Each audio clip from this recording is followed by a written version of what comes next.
Okay, dumako na po tayo dito sa 18 Marites. Ito nga po yung tinatalakay natin. Sino ba talaga ang lawyer sa inyo? Hayop kayo. Si Baligod ba? Si Topacio o si Defensor? Aray ko. Sige, go. Pumunta kami. Ang gusto po nilang gawin, ibukod ng isa-isa sa kanya-kanyang mga kwarto ang bawat isang subject ng sampina at tanungin. Hindi po pwede yun. Now we are trying to get statements na maaring self-incrimination. Bakit hindi po pwede? Kasi mabubuko. Ang bobo, no? Alam mo, ganun talaga. Hindi talaga po pwede kasi mabubuko kayo eh. Pwede ba namang testamento, iisa lang kayo? Iisa lang ang ano nyo? Affidavit? Diba? Mabubuko to pasyo eh. Mabubuko sila na pinapakilos nyo lang sila. Aray ko. Alam mo, hindi mo pwede sabihin yun eh. Ang witness kasi, kahit saan mo ilagay yan, kahit sakalin mo yan, kahit pumpyangin mo yung ulo niyan, kung totoo sinasabi niyan, totoo. Ano kinakatakot nyo sa kung magsosolo-solo? Di ba? Papatulayan na ng NBI kung talagang accurate at blended ang mga testimony. Aray ko. Maaari kasi I insist wala kami tinatago. That papasok na yung right to remain silent. Diyan. Kasi with respect to the Marines, ayoko naman pangunahan si Atty. Baligod. Pero yung sinasabi nila, with all due respect to our NBI friends, na hindi daw custodial interrogation yon, titignan daw nila yung credibility. Kita mo, ikaw nagpapaliwanag, abogado ka lang ni Defensor. Bakit ikaw nagpapaliwanag kung di ka ba namang abnormal? Abogado ka na Defensor, dapat si Baligod nagpapaliwanag. Aray ko. Halatang-halata ka eh. Diba? Ano sabi mo kay Jasmine Cortez? Umayos kayo ng damit nyo, baka may imagine ko kayong gasain. Kung sabihin nila hindi credible, is that not a crime of perjury na sasabihin nila? Di ba? Kaya Paano hindi nila sabihin hindi credible? Titignan nga lang naman nila dahil dumirekta kayo sa ombudsman, kung di ba naman kayo mga engot. Diba? Ngayon, pinadouble check muna ng ombudsman. Tinignan ng ombudsman kung talaga bang credible. Kasi kung credible, ididiretso ni ombudsman. Pinacheck kayo sa NBI, anong ginawa nyo? Nagmamatigas kayo. Abay kayo na batas. Aray ko. Diba? Kayo na batas. Kasi ganito lang po yan eh. Nasa barangay tayo. Yung kapitbahay ko po, nare-reklamo ko. Bakit mo nire-reklamo yung kapitbahay mo? Kasi po, may basura sa harap ng bahay ko. May basura po. Nilalagyan nila ng basura yung harap ng bahay ko. Sabi mo sa barangay. Gagawin ba ng barangay? Tawagin mo yung kapitbahay mo. Hindi ganon. Hindi ganon. Anong gagawin muna? Paano mo nasisiguradong yung kapitbahay mo ang naglagay ng basura sa tapat ng bahay mo? Aray ko. Kasi po, doon na papasok yung Hershey. Kasi po, galit sa akin yan. Galit po sa akin yan. Nung minsan nakita kami sa palengke, hindi ako pinapansin. Kaya feeling ko siya. Tama ba yon? Papaniwalaan ng barangay yon, Hershey. Aray ko. Anong pwede? Para ipatawag yung kapitbahay. Anong pwede? Ang pwedeng gawin ng barangay, paano mo napatunayan? Sasabihin ng barangay, paano mo napatunayan? May CCTV ka ba, footage? Na aktual na siya ang naglagay ng basura sa tapat ng bahay mo? Di ba ganun yung barangay? Oo, may CCTV ako. Di finish. Papatawag na yon. Yung kapitbahay. Ibig sabihin, accurate. Facts. reliable. Yung po ang kailangan ng ombudsman.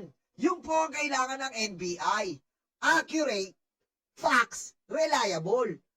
Pero yung ginagawa po nila, pupunta po sila dito, nagda-drive-thru po ng envelope, sabi ni Defensor. Aray ko. Tapos si Romualdez, kakaway-kaway lang po, kakaway-kaway po, da-drive yung congressman, bibigyan ng envelope. Sige nga, nasa po doon yung accurate, facts, and reliable statement. Tatayo po ba yung ganon? Hindi tatayo. Dapat meron silang ebidensyang matibay na magpapatotoo sa ombudsman at sa NBI. Wala eh. Ang affidavit nila, ang gulo-gulo. Sama-sama sila. 805 billion. Diniliver nila. Up to date. Hindi pa sila tapos kung 805 billion. Aray ko. Hershey. Di ba?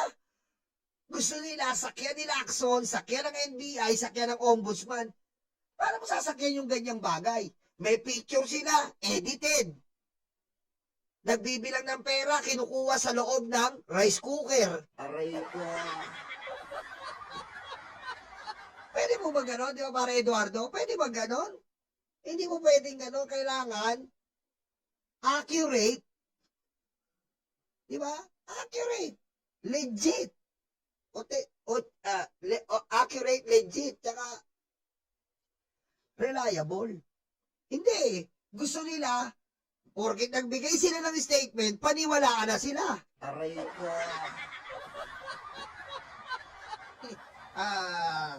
Very suspicious po ito. At and very alarming itong ginagawa nila. Suspicious ang NBI. Kayo, ano tingin niyo sa inyo? Ayaw nyo masabihan kayo suspicious at alarming.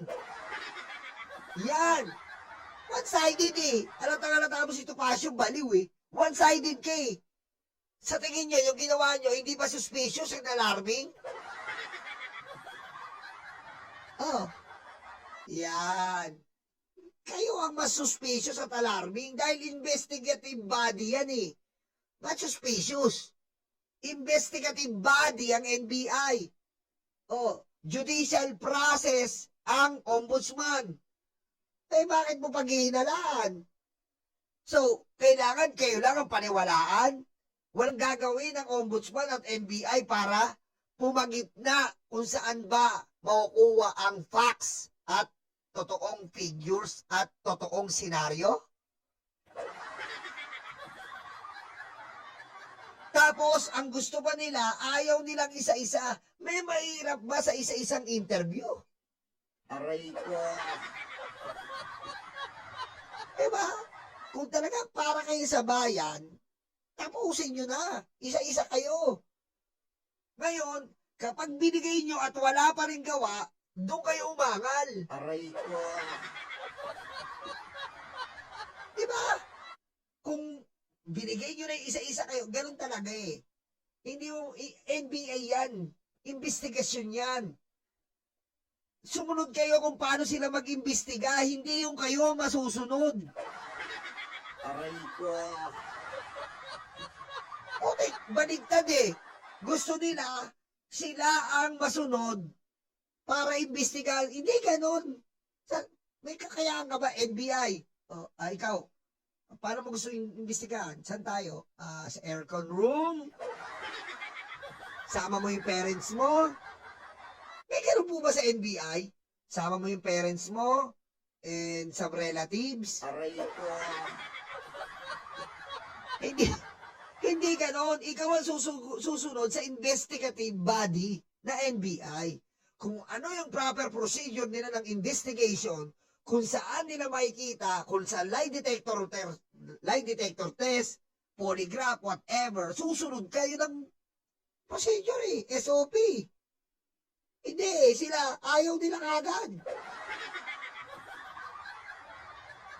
Na isasabi na nila, i-interviewin nila isa-isa. Alam naman nila, isa lang ang abogado ng 18. Oh, Sabi ko nga sa kanila, ano bang partisipasyon ng aking kliyente? He was not mentioned in the subpoena. Hindi naman siya inirereklamo. Sabi ko, kung talagang gusto nyo mag-imbestiga, bakit hindi nyo ipatawag? Yung itinuturo, ba't yung nagtuturo ang ipinatatawag nyo? At i-interview nyo isa-isa para bang sila gumawa ng krimen? Hindi po tama ito. This is a form of harassment, intimidation, and it intends to send a chilling effect to those na gustong magtestigo para kapag kayo nagtestigo, itong gagawin sa inyo. Interviewin kayo, patatawag kayo. Natural yun! Anong gusto mo mag-sign language lang sila? Ganon, tanga ka pala ito pasyo eh. Oh, gaganon sila ng NBI, ganon. Aray ko. Siyempre, interviewin. Oh, pag pinasok ka ng NBI, ano gagawin mo? Interviewin ka. Ano, ikaw ba susunod? Ikaw ang iimbestigahan? Ikaw ang nagkaso eh. Oh, ikaw ang nagbibintang. Kayo ang nagbibintang. Ngayon, pupunta kayo sa investigasyon ng NBI, may procedure sila eh. Oh, ano naman 18, sama-sama. Bobo talaga to eh. Saka makakita, ang gusto nyo ito pasyo yata, 18, sabay-sabay iimbestigahan. Paano malilinawan? Ano to? Ano to, thesis? Group effort? Aray ko.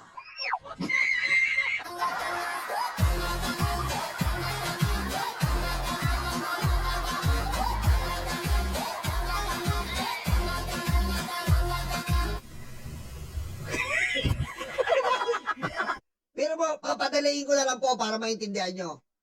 Papadaliin ko na lang po. Madaling example, para hindi na kayo naililito sa Money Heist. Yung Money Heist, Netflix, nung nagkahulihan po, sabay-sabay ba silang inimbestigahan? Oh. Doon na lang sa pelikula na Money Heist. Oh. Ang investigasyon, isa-isa yan, Topacio, para ka naman tanga eh. Hindi naman group effort yan na thesis. Aray ko. Oh. Sa Money Heist, in-interview muna to, in-interview, huling-huling in-interview si professor, ini-interview yan isa-isa. Tapos, magkakaroon ng fact-finding ang NBI kung nagbe-blend ba yung mga statement pa isa-isa. Hindi yan. Grupo kayo, parang teacher yung NBI. Ikaw, ano masasabi mo?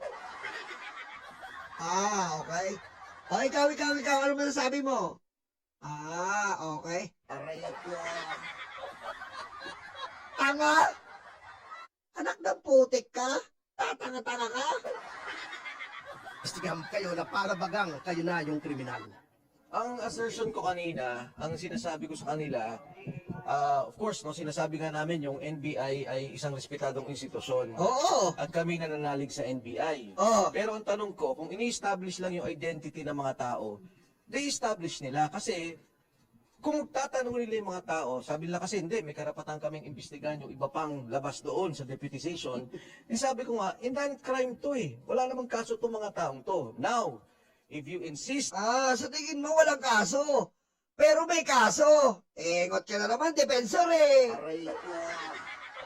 that there is a crime, dapat imbestigahan yung tinuturo nila sa affidavit dahil yun Ay, tanga-tanga ka talaga eh. Paano ituturo kahit mali ang akusasyon? Ay, tatanga-tanga ka pala eh. Parang hindi ka abogado eh. Eh ako, pwede ko parang akusahan si Presidente. Oo. Iimbestigahan na siya. Hindi ka pa naman bobong pabaligtad eh. Aray ko. Oo. Pati iimbestigahan mo direct. Titignan muna yung credibility na nag-aakusa. Diba? Oo. Fishing, nagpipish-fish, ano ka lang eh. Titignan mo muna kahit sa barangay. Oo. Titignan mo muna yung credibility na nagre-reklamo. Baka naman nagre-reklamo ka, galit ka lang, hindi po. Paano mo na napatunayan? Madalas po talaga na nakakasagutan ko yan. At siya lang po ang talagang pwedeng magtapon sa harap ng bahay ko. Ano ba mapapakita mo sa aking ebidensya? Sabi ng barangay tanod. Wala po, naisip ko lang. Pwede ba yun? Ano gagawin sa'yo ng barangay chairman? Umuwi ka na doon, hayop ka. Aray ko. Bobo pala kayo eh. Oh, pero kung yung nagre-reklamo sa barangay, may daladalang CCTV.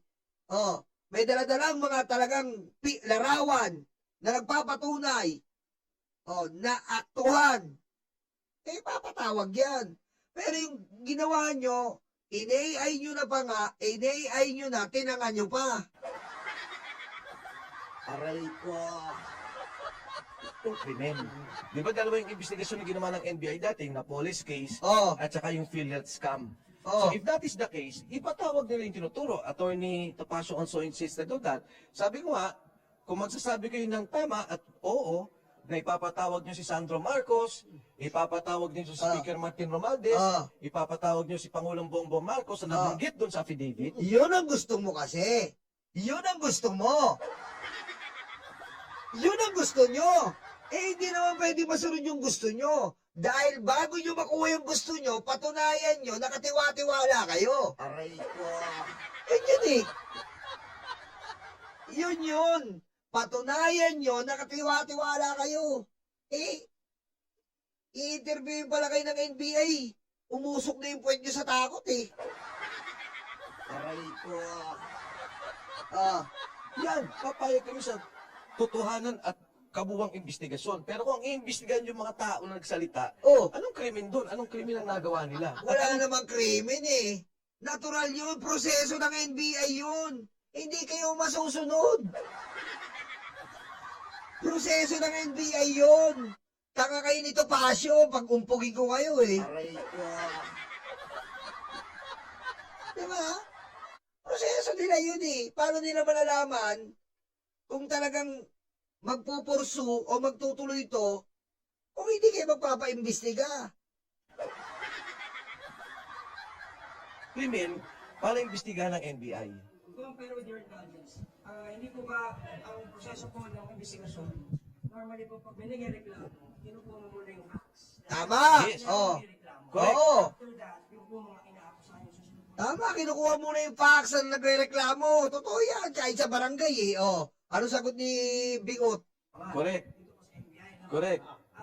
Would you agree na ito po yung preliminary step na gusto gawin nila? Tama, So preliminary. pagka ako pala nag-file sa korte, Oh.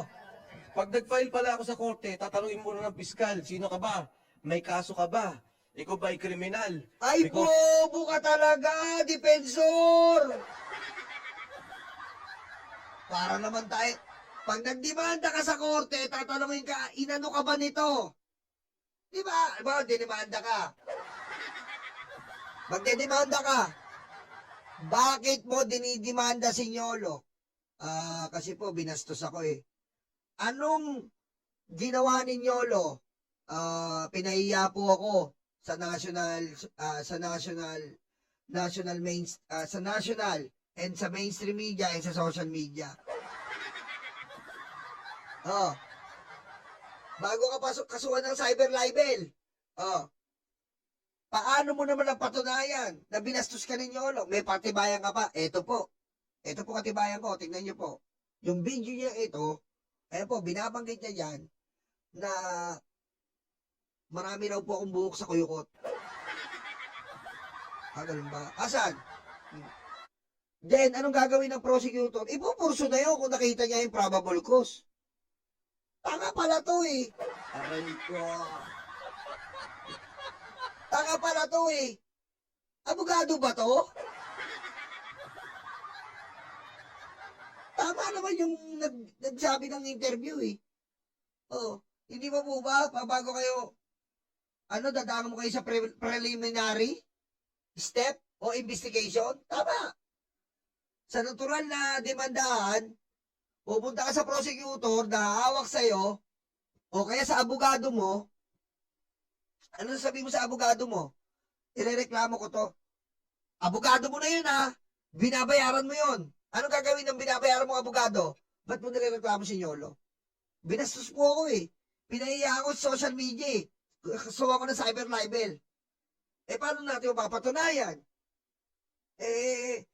Ito, yung video uploading niya, panoorin nyo. Oh, anong gagawin ngayon pag napanood? Ng abogado mong binabayaran. Oo nga, no? O sige, tara, magsampa na tayo. Ganon! Aray ko. Boplox? Ba, ay kung saan ka nanggaling, sino nagpopondo sa'yo? Hindi naman tatanong ng piskal yun eh. Di ba? Sa investigasyon niya eh. Ang imbestiga niya yung krimen na sinasabi ko. Ngayon, batay doon sa krimen, yung mga kalaban, yung mga inakusahan na tumanggap ng pera, sila magsabi na ito walang kredibilidad, ito Bobo to hindi si totoo, Defensor. ito hindi totoo. But for us to be investigated initially by the investigative body, yun ang mali. Kami na bigla ang may kasalanan. Nag-file ka sa piskal, nagreklamo ka. Sinabi mo yung katotohanan sa pagnanakaw dito sa gobyerno, pagkatapos ikaw inimbestigahan, parang hindi ata tama. Excuse me lang. Magpatango na naman si Topacio. Sasagutin ko si John, from a legal standpoint. Ganito po yung sinasabi mong proseso, no? Ganito yung sinasabi mong proseso kasi, you file a complaint. Nag-allege ka ng mga krimen doon. Since that is an affidavit, meaning to say it is under oath, at nung isang araw pumunta rito yung notaryo at napatunayan niya, siya ay tunay na abogado, siya ay notaryo at humarap sa kanya yung 18 na mga nagsagawa ng affidavit. That entitles the affidavit to full faith and credit upon its face. Ano pong ibig sabihin yan? Kung walang kukontra dyan, yan na ang totoo. Sino ang dapat kumontra dyan? Yun bang piskal o yung NBI? Ang Hindi. tanga talaga, may masabi lang. May masabi lang. Ito pakinggan nyo. Ito mismo, NBI. Pakinggan nyo. I may be wrong, no? Baka naman kasi hindi ang objective dito ay para magpakulong o makapagsampa ng matibay na kaso. Baka naman po ang intensyon dito, makapaghabi ng kwento, makapag-sow ng confusion, at makapanira at magamit ito for something more serious politically. Ano po ba ang tingin niyo? Eksakto na nga po yan. Kasabi nga po sa anggulong tinitignan yan. Yung timing po. May nagsasabi siyempre, nilabas, ba't binanggit? Isinama bigla isang affidavit po, ang daming inakusahan. COMELEC, Bucor, pati ICC. International ICC po, di ba? International Criminal Court of Justice. Ang dami pong binanggit. Kaya teka muna, kasi kung ganun karami, hindi po pwedeng isang affidavit kasi po ang isang impormasyon, ang isang reklamo, dapat isa lang yung binabanggit po. So, ano po ba to? May conspiracy ba? May ganito po ba? Kaya nga po, lahat ng anggulo bilang NBI, tinitingnan po namin yan. Kaya yung po sa puntong yan, yung sinabi nyo yan, kasama po sa konsiderasyon namin yan. So, to rephrase the question, does it concern you and the NBI? Sabi nyo kasi ayaw nyo magamit, di ba? For a fishing expedition. Baka rin magamit kayo bilang tungtungan o plataforma para makapagpakalat ng ganitong mga propaganda. Alam Is na, that a concern of yours? isa na po yan, napagad na po na sinabi nyo na yan. Kasi napapansin ko na dumating talaga sila at kanina doon, dahil maraming media, nagsalita, nung papasok, parang galit na galit, nagbalik, sabi maganda yung patungo, at salamat dahil kami pala ay tinuturing na witness, hindi kami Kita nyo? Pagkaharap sa NBI, mababait. Pag ni-interview na daw, walang hiyana. hindi kami suspect. Sabi ko, teka muna, wala namang gano'n na sinabing kayo witness na. Persons of interest kayo, pwede kayong witness, pwede Yes! kayong biktima, Yun! pwede kayong perpetrators. Yes! Person of interest! Tama! Depende po kung saan dadalhin ng ebidensya. Pero tama po kayo. Parang baka ganun yung gustong gawin. Ako talaga, tinitingnan ko na rin ngayon yan na anggulo dahil sa mga pronouncement na ginawa po nila sa lungat sa nangyari sa loob ng investigation po. Mm. So, sabi niya, no, and I think this was publicly made din ng kanilang grupo, ayaw nilang gawin yung individual affidavits. So, ano mangyayari if they insist on doing that? Yung talagang they would insist na isang affidavit for all 18 supposed ex-Marines. What will happen? Yun po yung masaklap. Dahil kung may katotohanan yung kanyang aligasyon, kung hindi man lahat, dun sa iba sa nandun, paano po kami magpuproceed? Alam naman po natin, sir, na pag dinala natin yung kaso sa korte, iba na po yung quantum of evidence na tinatawag para makakuha tayo ng conviction. Proof beyond reasonable doubt na po yan. Yes! Eh, unang-una, ang dami mong inatas na litrato, na larawan. Nasaan yung original? Sino ang kumuha? Yung po mga ganyan na bagay, importante po eh. Di ba? Yun eh. Hindi pwedeng, di ba sabi ko nga sa inyo, reliable, facts, legit. ipapakita mo doon yung picture. Eh, kita-kita pa nga, AI. Aray ko. Oh. Yan ba ipipresenta mo? Dapat nga matuwa sila. Yan ba ipapresenta mo sa korte? Anong ginagawa? Nagsasayang po tayo kasi ng oras. Sinasabay nila sa impeachment. At ngayon, paparating pa nga si Ni Peste, may season 2 pa daw. Galingan nyo pa. Detalye po yung pinag-uusapan at mga galing po lahat yung mga abogado, mabubutasan ng kaso kung hindi po malinis at maayos ang ebidensyang ilalatag po. Dito po ba sa sinasabi yung 18 individual affidavits? Ano yan? They should execute 18 individual, no? Tapos kasama rin po ba dyan yung individually kakausapin sila ng NBI para matest yung credibility or to look for consistencies or inconsistencies? Ganun po ba yan? Tama po yun, pero i-correct ko lang po na sinasabi ni Atty. Topacio na gusto one-on-one. One-on-one, ibig sabihin, isa-isa po silang haharap sa investigador, pero in-offer po sila, namin sila na if you want na meron kang presence ng abogado, we will allow it. Alak na wedding talaga, sinungaling talaga. Oh, sinungaling ka talaga, hayop ka Topacio eh. One-on-one pa lang, makasama rin yung abogado. Aray ko. Anak ng butete, kita nyo po ah. Tignan nyo po, yan pa lang, dito pa lang sinungaling na oh. Aray ko. Oh, ayan. Sabi ng NBI, one-on-one, oo, pero kasama pa rin yung abogado. Sinungaling talaga eh. Tignan nyo po, sabi ko nga sa inyo eh, maliit na bagay sinungaling ka. Paano pa kaya yung malaki? Oh, Kasi karapatan po yan eh. Pero sa tono po kasi ng sinasabi, parang pinapalabas, isa-isa, nakakausapin na sila lang one-on-one. Hindi po pwede yan. At actually, yung buong proceedings po, recorded po yan. At alam nyo, baka kaya sinabi ni Atty. Balico that they were treated very well. Totoo po yan. Pinaganda pa namin ng tubig, kape, Uy! pagkain, Uy! tanghalian po. uy, sarap buhay, may pagkain pa, libre pa. Aray ko. Kita nyo? Solid, di ba?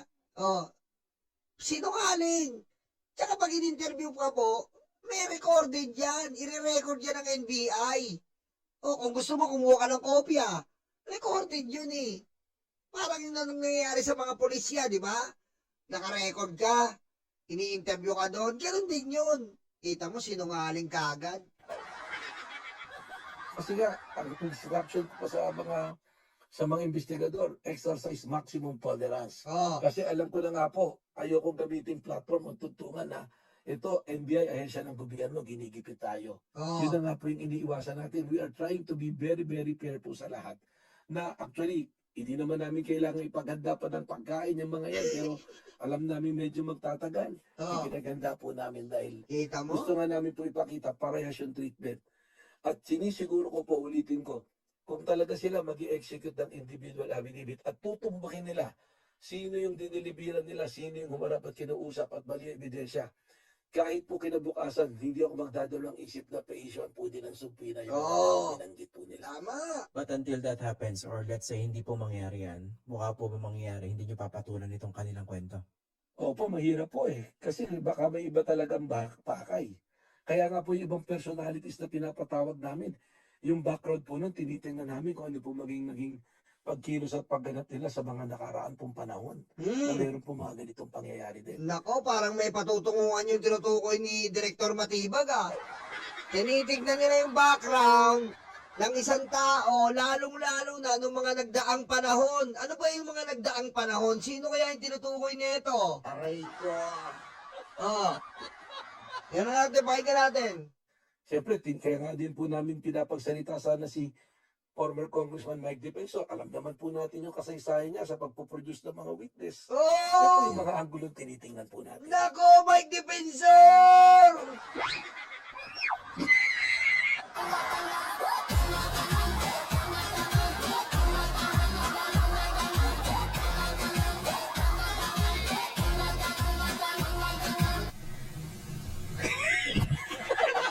Ah, kumbaga may tantos ka na pala sa NBI, Mike Defensor. Ikaw ikaw pala ang iniingatan ng NBI dahil may experience ka na sa mga witness. Oh, Aray ko. yan tayo. Oh, ulitin natin ha. Oh. Isa yung panahon na meron po mga ganitong pangyayari din. Siyempre, kaya nga din po namin pinapagsalita sana si former Congressman Mike Defensor. Alam naman po natin yung kasaysayan niya sa pagpuproduce ng mga witness. Yan po yung mga anggulong tinitingnan po natin. Ito nga pala, no? Ano po bang basa niyo rito kay former Congressman Mike Defensor? Kasi di ba may isa siyang pahayag, if I'm not mistaken. Teka lang ha. Sandali lang po. Ito po ha. Imagine niyo. Balik tayo. Bumalik kayo. I-refresh nyo yung memory nyo. Kunyari, bagong format tayo na computer. I-refresh nyo yung memory nyo. Bagong format na computer. Wala pang laman. Ba't ba nandito si Mike Defensor? Hindi ba kayo nagtataka? Hindi ba kayo nagtataka? Bakit nandito si Mike Defensor? Unang-una, talunan na mayor. Hindi siya congressman. Bakit nandito ka? Aber? Ha? Wala ka namang kinalaman sa flood control. Oh, bakit nandito ka? Ha? Yun hindi napapansin ng karamihan eh. Bakit nandito si Mike Defensor? Wala naman siya kinalaman sa lahat. Talunan. Oh, anong ginagawa mo dito ngayon? Ang ginagawa mo, may nag-uutos sa'yo para sirain ang gobyerno. Dahil yung nag-uutos sa'yo, binabayo mo, tuwan-tuwa ka. Aray ko. Diba? Diba? May nag-uutos sa'yo. Ang nag-uutos sa'yo, sige, sirain mo yan, sirain mo. Diyan ka magaling eh. Kaya nga sabi ng NBI, tinitingnan yung mga background, lalo ka na, Mike Defensor. Kasi wala ka namang papel dito, talo ng mayor ka eh. Hindi ka rin congressman. Oh, anong ginawa mo? Ginamit mo si Gutesa para maisalpak dito hanggang sa pinanindigan mo na yung kapal ng mukha mo. Pagkain sa BBM, no joke.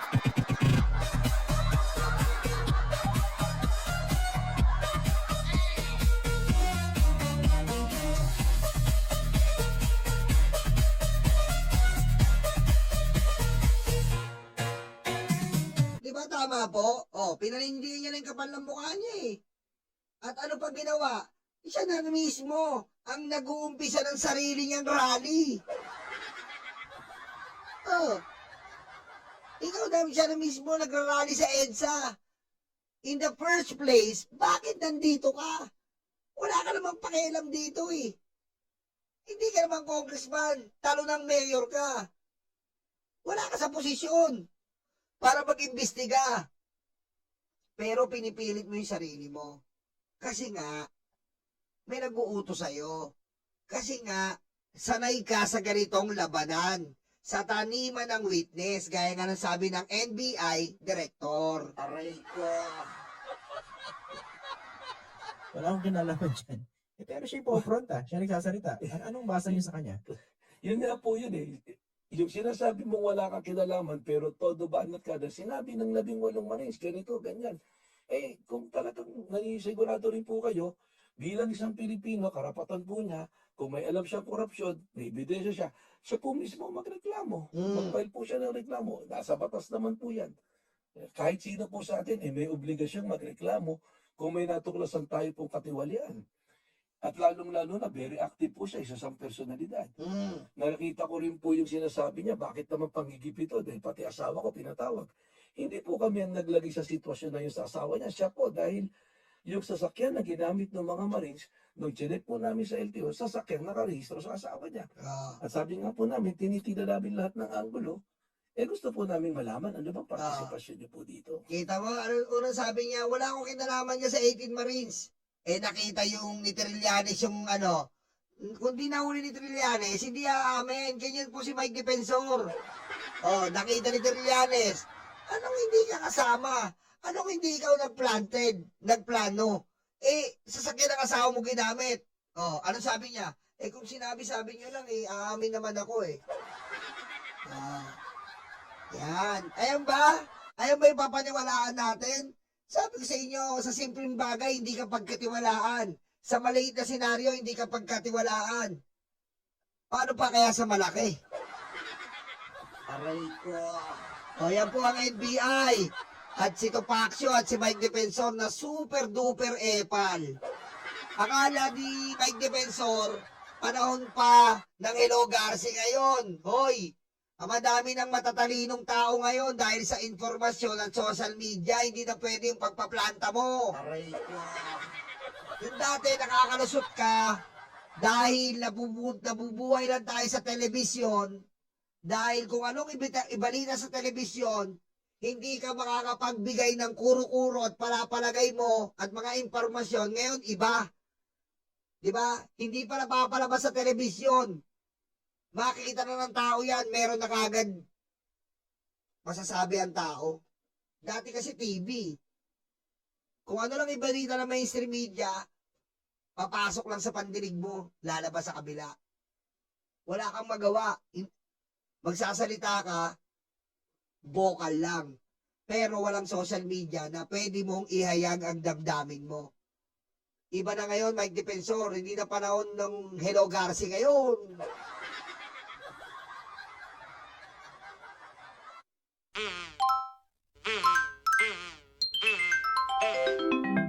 Kakulangon.